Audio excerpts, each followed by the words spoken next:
क्या आपने कभी ध्यान दिया है कि कुछ लोग बार बार एक ही वास्तविकता क्यों बनाते रहते हैं? आप इन लोगों को जानते हैं। वे नौकरियां, शहर, रिश्ते बदलते हैं, लेकिन किसी न किसी तरह उन्हीं समस्याओं, उन्हीं भावनाओं, उन्हीं संघर्षों के साथ समाप्त होते हैं। उनका स्थान बदलता है, लेकिन उनका जीवन नहीं। ऐसा क्यों है? क्योंकि वे बिल्कुल वही व्यक्ति बने रहकर कुछ अलग पाने की कोशिश कर रहे हैं। और यहाँ वह सच्चाई है जिसे बहुत से लोग नहीं समझ पाते हैं। आपको वह नहीं मिलता जो आप चाहते हैं, आपको वह मिलता है जो आप हैं। ज्यादातर लोगों की यह सोच उल्टी होती है। वे सोचते हैं कि जब मुझे घर, कार, रिश्ता, पैसा मिल जाएगा तो मैं खुश, आत्मविश्वास से भरा या शांत हो जाऊंगा। वे अपने अंदर की भावनाओं को बदलने के लिए अपने बाहर की किसी चीज का इंतजार कर रहे हैं। लेकिन यह ब्रह्मांड इस तरह काम नहीं करता है। बाहरी दुनिया सिर्फ आपकी आंतरिक स्थिति का प्रतिबिंब है। यह आपकी अस्तित्व की स्थिति है जो आपके जीवन के अनुभव को आकर्षित करती है और बनाती है। मैं इसे फिर से कहती हूँ, आपको वह नहीं मिलता जो आप चाहते हैं, आपको वह मिलता है जो आप हैं। इसका ठीक ठीक क्या मतलब है? इसका मतलब है कि आपका व्यक्तित्व आपकी व्यक्तिगत वास्तविकता बनाता है। आपके विचार, भावनाएं, विश्वास और दृष्टिकोण, वह आंतरिक वातावरण जिसे आप दिन ब दिन बनाए रखते हैं, वही आपके जीवन के अनुभवों को आकार देता है। आपकी इच्छाएं नहीं, आपकी आकांक्षाएं नहीं, आपके विजन बोर्ड नहीं, आपके लक्ष्य नहीं, बल्कि आप इस क्षण में अभी जो हैं, वह। जब आप इस सिद्धांत को समझते हैं, तो आपको एहसास होता है कि अपने जीवन को बदलना कुछ अलग चाहने के बारे में नहीं है। यह किसी और बनने के बारे में है। यह अंदर से बाहर बदलने के बारे में है, न कि बाहर से अंदर। जो लोग केवल अपनी चाहत पर ध्यान केंद्रित करते हैं, ये बदले बिना कि वे कौन हैं, वे बार बार उसी दीवार से टकराते रहते हैं। लेकिन जो लोग खुद को अंदर से बदलने पर ध्यान केंद्रित करते हैं, वे अपनी बाहरी वास्तविकता में गहरा बदलाव का अनुभव करना शुरू कर देते हैं। यहीं पर ज्यादातर स्व सहायता सलाह कमजोर पड़ जाती है। यह आपको लक्ष्य निर्धारित करने, सफलता की कल्पना करने और कार्रवाई करने के लिए कहती है। ये ठीक है, लेकिन यह समीकरण का सिर्फ आधा भाग है। लापता हिस्सा आंतरिक परिवर्तन है। अपनी अस्तित्व की स्थिति को अपनी इच्छित रचना के अनुरूप बदलना। आइए देखें कि ऐसा क्यों होता है। आपका मस्तिष्क अतीत का रिकॉर्ड रखने के लिए डिजाइन किया गया है।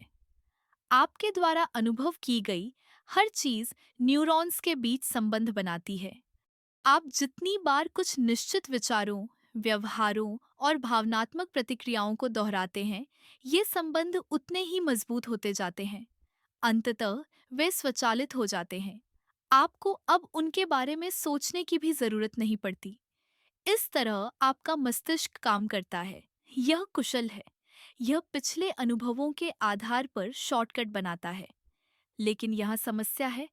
यदि आपका मस्तिष्क अतीत का रिकॉर्ड है और आप लगातार वही विचार सोचते रहते हैं, वही भावनाएं महसूस करते रहते हैं और वही क्रियाएं करते रहते हैं, तो आप उसी जीवन को बनाते रहेंगे। आपके विचार मस्तिष्क की भाषा है और आपकी भावनाएं शरीर की भाषा है। जब आप कुछ निश्चित विचार सोचते हैं, तो आप अपने मस्तिष्क में कुछ निश्चित रसायन उत्पन्न करते हैं जो आपको एक विशेष तरह से महसूस कराते हैं। और जब आप एक विशेष तरह से महसूस करते हैं, तो आप उन भावनाओं से मेल खाने वाले विचार सोचने लगते हैं। यह एक सतत प्रतिक्रिया लूप है जो आपको अस्तित्व की उसी स्थिति में फंसाए रखता है। हर सुबह ज्यादातर लोग उठते हैं, याद करते हैं कि वे कौन हैं, वे कहाँ रहते हैं, उनकी क्या समस्याएं हैं, वे किस नौकरी से नफरत करते हैं, वे किन रिश्तों की समस्याओं से जूझ रहे हैं, और वे उसी व्यक्तित्व में कदम रखते हैं जिसने उन स्थितियों को बनाया था। फिर वे आश्चर्य करते हैं कि कुछ भी क्यों नहीं बदलता। लेकिन यहाँ बात और भी दिलचस्प हो जाती है। क्वांटम स्तर पर सब कुछ विशिष्ट फ्रीक्वेंसीज पर वाइब्रेटिंग ऊर्जा है, जिसमें आपके विचार और भावनाएं भी शामिल हैं। आपके विचार विद्युत संकेत उत्सर्जित करते हैं और आपकी भावनाएं चुंबकीय क्षेत्र उत्पन्न करती हैं। साथ में वे आपकी विद्युत चुंबकीय हस्ताक्षर बनाते हैं, जिसे हम आपकी अस्तित्व की स्थिति कह सकते हैं। और क्वांटम फिजिक्स के अनुसार ऊर्जा समान ऊर्जा को आकर्षित करती है। यह कोई रहस्यमय विचार नहीं है, यह विज्ञान है। जब आप अपने विचारों और भावनाओं के माध्यम से एक निश्चित ऊर्जावान फ्रीक्वेंसी बनाए रखते हैं, तो आप उन अनुभवों को आकर्षित करते हैं जो उस फ्रीक्वेंसी से मेल खाते हैं। तो अगर आप लगातार कमी महसूस कर रहे हैं, तो अनुमान लगाइए क्या होगा। आप कमी के और अनुभवों को आकर्षित करते हैं। यदि आप लगातार कृतज्ञता महसूस कर रहे हैं, तो आप कृतज्ञ होने के लिए और अनुभवों को आकर्षित करते हैं। यदि आप लगातार चिंतित हैं, तो आप चिंता करने के लिए और चीजों को आकर्षित करते हैं। यही कारण है कि सिर्फ चाहने से काम नहीं चलता। चाहना कमी की जगह से आता है। यह कहना है, मेरे पास यह चीज नहीं है और मुझे खुश या पूर्ण होने के लिए इसकी जरूरत है। और कमी की वह स्थिति सिर्फ और कमी को आकर्षित करती है। आपके पास जो नहीं है उसे चाहने के बजाय आपको वह बनना शुरू करने की जरूरत है जो आप तब होंगे जब आपके पास वह पहले से ही होगा। यह समझना महत्वपूर्ण है। यदि वह सपनों की नौकरी पाने से आपको आत्मविश्वास और प्रेरणा मिलेगी, तो आत्मविश्वास और प्रेरणा की उन भावनाओं को अभी से उत्पन्न करना शुरू कर दें। बाहरी चीज के आंतरिक स्थिति बनाने का इंतजार न करें। पहले आंतरिक स्थिति बनाएं और बाहरी चीज उसका अनुसरण करेगी। इसके लिए खुद होने की आदत को तोड़ना जरूरी है। ज्यादातर लोगों को एहसास नहीं होता कि वे अपनी भावनाओं के आदी हैं। इसके बारे में सोचिए। अगर आप सालों से हर दिन चिंतित महसूस कर रहे हैं, तो आपका शरीर उन रसायनों का आदी हो जाता है। यह आपका सामान्य बन जाता है और आपका शरीर वास्तव में उन परिचित भावनाओं को तरसेगा, भले ही वे नकारात्मक हों। हम अपनी असुविधा के साथ सहज हो जाते हैं। हम अपनी सीमाओं में जानते हैं कि हम कौन हैं। उनसे परे जाना किसी नए व्यक्ति बनने का मतलब है, और यह अहंकार के लिए खतरा महसूस हो सकता है। आपकी भावनाएं गति में ऊर्जा हैं। प्रत्येक भावना की अपनी फ्रीक्वेंसी, अपना हस्ताक्षर होता है। क्रोध की फ्रीक्वेंसी खुशी से अलग होती है। निराशा की फ्रीक्वेंसी कृतज्ञता से अलग होती है। और चूंकि ऊर्जा समान ऊर्जा को आकर्षित करती है, आपकी भावनात्मक स्थिति एक चुंबक की तरह है जो आपको उन अनुभवों की ओर खींचती है जो आपकी भावनाओं से मेल खाते हैं। यही कारण है कि दो लोग बिल्कुल एक ही बाहरी स्थिति का सामना कर सकते हैं और पूरी तरह से अलग अनुभव कर सकते हैं। एक व्यक्ति हर जगह बाधाएं और समस्याएं देखता है, जबकि दूसरा अवसर और समाधान देखता है। वही बाहरी वास्तविकता, अलग आंतरिक स्थिति। आइए अभी कुछ व्यावहारिक प्रयास करते हैं। मैं चाहती हूँ कि आप एक पल लें और ईमानदारी से अपनी प्रधान अस्तित्व की स्थिति का आकलन करें।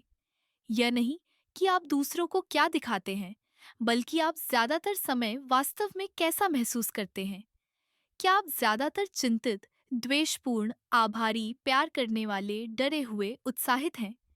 जो भी आप खोजें, उसका न्याय न करें, बस उसे देखें, क्योंकि जागरूकता परिवर्तन का पहला कदम है। आप उसे नहीं बदल सकते जिसे आप स्वीकार नहीं करते हैं। अब सोचिए कि आप अपने जीवन में क्या बनाना चाहते हैं।